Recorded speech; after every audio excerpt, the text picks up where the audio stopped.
করছেন বাবার দরবারে গেছেন, বাবা আপনার সুপারিশ করে জান্নাতে নিবে নাকি? আরে বাবার খবর কি হবে ওটাই তো বাবা জানে না। আদম আলাইহিস সালাম বলবেন আমি পারবো না, কারণ আল্লাহ আমাকে একটা নিষিদ্ধ গাছের কাছে যেতে নিষেধ করেছিল, আমি ভুল করে এই গাছের ফল খেয়েছি।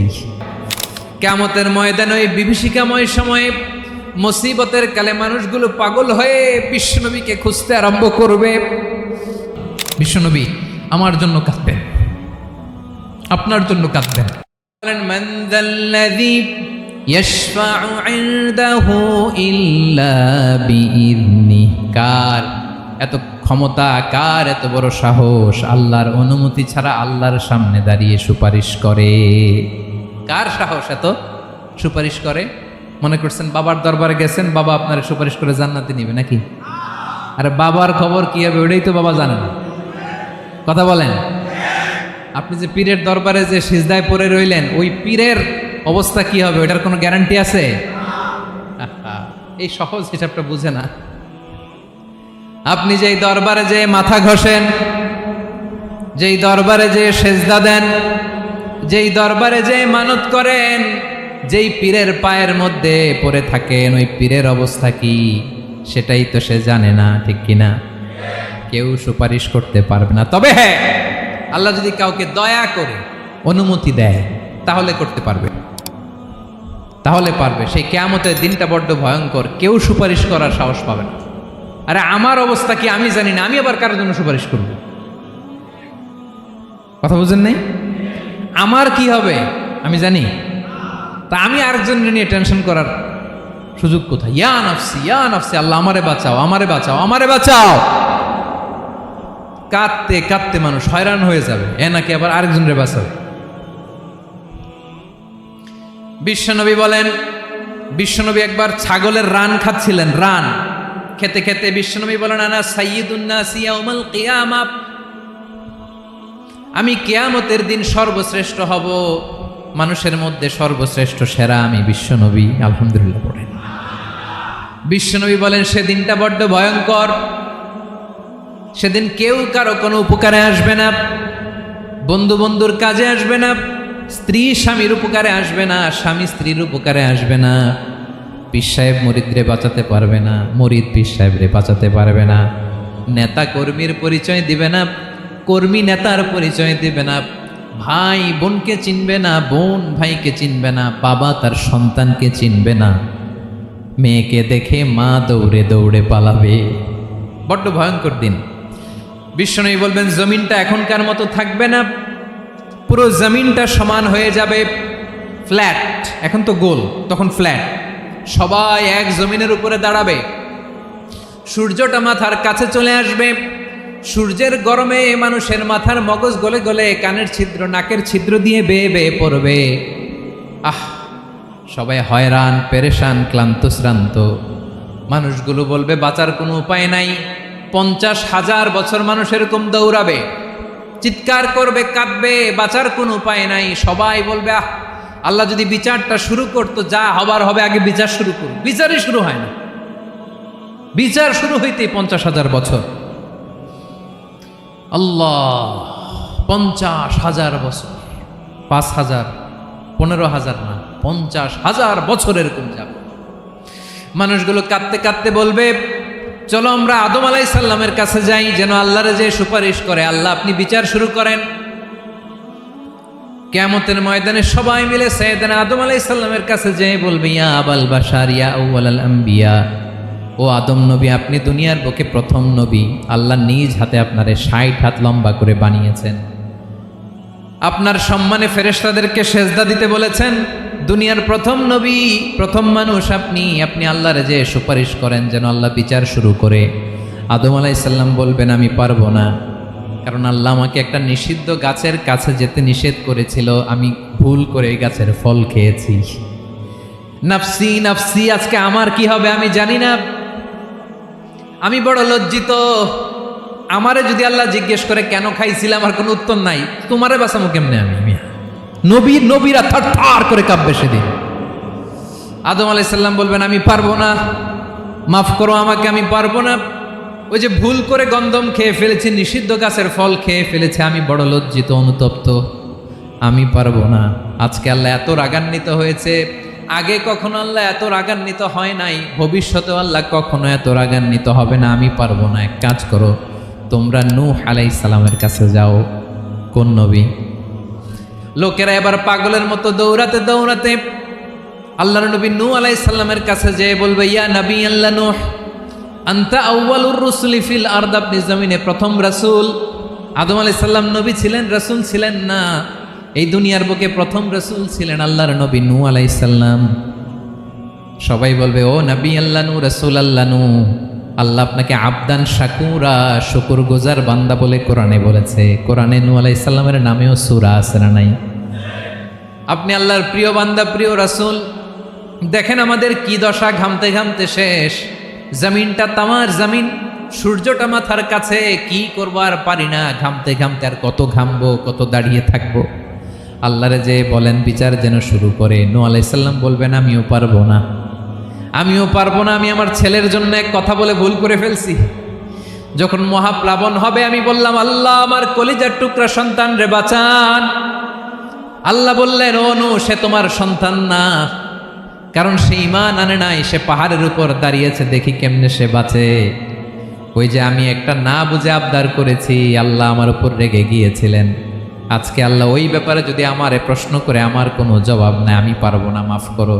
তোমরা সবাই মিলে আল্লাহর খালিল ইব্রাহিম আলাইহিস সালামের কাছে যাও। লোকগুলো পাগলের মতো খুঁজতে আরম্ভ করবে, অযুত লক্ষ নিযুত কোটি মানুষের ভিড়ে আল্লাহর খালিল ইব্রাহিমকে যেয়ে বলবে, ইয়া খালিলুল্লাহ, ও আল্লাহর খালিল, আল্লাহ আপনাকে বড্ড ভালোবেসেছেন, আপনি কাবা বানিয়েছেন, আল্লাহ আপনাকে বড্ড পছন্দ করেন। দেখেন আমাদের কি অবস্থা। আপনি যে আল্লাহর কাছে সুপারিশ করেন যেন আল্লাহ আজকে বিচার শুরু করে। আল্লাহর নবী ইব্রাহিম বলবেন, আমিও পারবো না। আমি আমার জীবদ্দশায় 3টা মিথ্যা বলেছি। কয়টা? আসলে মিথ্যা না, একটু টুইস্ট করে, কৌশল করে কথা বলেছিলেন, ওইটাকে হাদিসে মিথ্যা বলা হয়েছে। আমি জীবনে 3টা মিথ্যা বলেছি, জীবন বাঁচানোর তাগিদে কৌশল করে 3টা কথা বলেছি। আজকের এই কঠিন ময়দানে আল্লাহ যদি ওই 3টা কথার ব্যাপারে জিজ্ঞেস করে, লজ্জায় আমি মাথা দেখাতে পারবো না, আমিও পারবো না, আমিও পারবো না। আজকে আল্লাহ এত রেগে আছে, আগে কখনো এত রাগে নাই, পরেও রাখবে না। তোমরা সবাই মিলে বনি ইসরাইলের নবী মূসা আলাইহিস সালামের কাছে যাও। সবাই এবার যাবে মূসা আলাইহিস সালামের কাছে, যেয়ে বলবে, ইয়া নবী আল্লাহ মূসা, আপনি ছিলেন কালিমুল্লাহ, আল্লাহর সাথে সরাসরি কথা বলতেন। রব্বুল আলামিন আপনাকে তাওরাত কিতাব দিয়েছেন, আপনি যে একটু সুপারিশ করেন। আল্লাহর নবী মূসা বলবেন, মাফ করো, আমিও পারবো না। আমি দুনিয়ার বুকে ভুল করে একটা মানুষকে মেরে ফেলেছি। আমি মারছিলাম আদব শিক্ষা দেওয়ার জন্য এক থাপ্পড়, এই থাপ্পড়ে যে ওই লোক মরেই যাবে আমি জানতাম না। আজকে আল্লাহ যদি জিজ্ঞেস করে কেন মারলা, জবাব আছে? ওই লজ্জায় আমি অনুতপ্ত, আমি পারবো না, আমার এই কথা বলো না। আজকে আল্লাহ বড্ড রেগে আছে, আমি পারবো না। তোমরা আল্লাহর নবী ঈসা আলাইহিস সালামের কাছে যাও। কিয়ামতের ময়দানে মানুষগুলো পাগল পাড়া হয়ে আল্লাহর নবী ঈসা আলাইহিস সালামের কাছে যাবে, যে বলবে, নবী ঈসা আপনি রূহুল্লাহ, বাবা ছাড়া আল্লাহ আপনাকে বানিয়েছেন, ইনজিল কিতাব দিয়েছেন, মৃত মানুষকে আপনি জীবিত করতে পারতেন। আজকের এই কঠিন বিপদের দিনে আপনি আমাদের সাহায্য করেন। আল্লাহর কাছে যে বলেন যেন বিচার শুরু করে। ঈসা আলাইহিস সালাম বলবেন, আমিও পারবো না। ইন্নী উবিদতু মিন দুনিল্লাহ, আমার উম্মত খ্রিস্টানেরা আল্লাহরে বাদ দিয়ে আমি ঈসার ইবাদত করেছে। আমার মা ম্যারি আর আমাকে ডাকতো জেসাস ক্রাইস্ট, আমার ইবাদত করেছে। যদিও আমি আমার ইবাদত করতে বলি না, ঈসা আলাইহিস সালামও ইবাদত করতে বলেছেন একজনের, তিনি কে? আল্লাহর নবী ঈসা আলাইহিস সালাম বলবেন, আমিও পারবো না। আজকে আল্লাহ অনেক রেগে আছে, আমি পারবো না। তবে একটা পরামর্শ দিতে পারি, একটা সাজেশন দিতে পারি। আজকের দিনে এই কঠিন মুসিবতের কালে, এই কঠিন সময়ে কেউ আল্লাহর দরবারে দাঁড়িয়ে একটা টু শব্দ করার ক্ষমতা কারো নাই, একমাত্র আখিরি জামানার পয়গাম্বর বিশ্বনবী মুহাম্মদুর রাসূলুল্লাহ ছাড়া। মানুষগুলো এবার আগুনের মধ্যে পানি দিলে যেমনি আগুন নিভে যায়, দাউ দাউ করা হৃদয়ে জ্বলন্ত আগুন তাদের ঠান্ডা হবে। কিয়ামতের ময়দানে ওই বিভীষিকাময় সময়ে, মুসিবতের কালে মানুষগুলো পাগল হয়ে বিশ্বনবীকে খুঁজতে আরম্ভ করবে। সবাই মিলে বিশ্বনবীর কাছে যেয়ে বলবে, ইয়া রাহমাতাল লিল আলামিন, ইয়া খাতামান নবীন, রাহমাতাল লিল আলামিন, দেখেন আমাদের কি অবস্থা, কি কঠিন বিপদে আমরা আছি, দাঁড়াতে পারি না, সূর্যের আলোতে ঘেমে হয়রান। আজকে কেউ সুপারিশ করতে পারবে না। সব নবীরা অপারগতা স্বীকার করেছে, তারা বলেছে আপনি ছাড়া কেউ নাকি আল্লাহর সামনে দাঁড়াতে পারবেন না, আপনি একটু সুপারিশ করেন। বিশ্বনবী বলবেন আসো আসো, আজকের দিনে আমি ছাড়া আল্লাহর সামনে কেউ দাঁড়াতে পারবে না। যে বিভীষিকাময় সময়ে প্রত্যেক নবী বলেছেন আমি পারবো না, প্রত্যেক নবী বলেছেন নফসি নফসি, আমার কি হবে আমি জানি না, আল্লাহ আমারে বাঁচাও। প্রতিটি নবী বলবে নফসি নফসি, আল্লাহ তুমি আমারে বাঁচাও আমারে বাঁচাও। বিশ্বনবী মাথা তুলবেন, তুলে বলবেন রব্বি হাবলি উম্মতি, আল্লাহ তুমি আমার গুনাহগার উম্মতকে বাঁচাও। বিশ্বনবী মাকামে মাহমুদে যে আল্লাহু আকবার বলে সিজদায় লুটিয়ে পড়বেন, আল্লাহ রাব্বুল আলামিন বিশ্বনবীকে এমন কিছু চমৎকার শব্দ শিখাবেন, ওই শব্দগুলো দিয়ে আল্লাহর প্রশংসা করে বিশ্বনবী কাঁদতে আরম্ভ করবেন। বিশ্বনবী এমন ভাবে অজোর দ্বারায় সিজদায় লুটিয়ে পড়ে কাঁদবেন, রব্বুল আলামিনের রহমতের দরিয়ায় জোশ লেগে যাবে।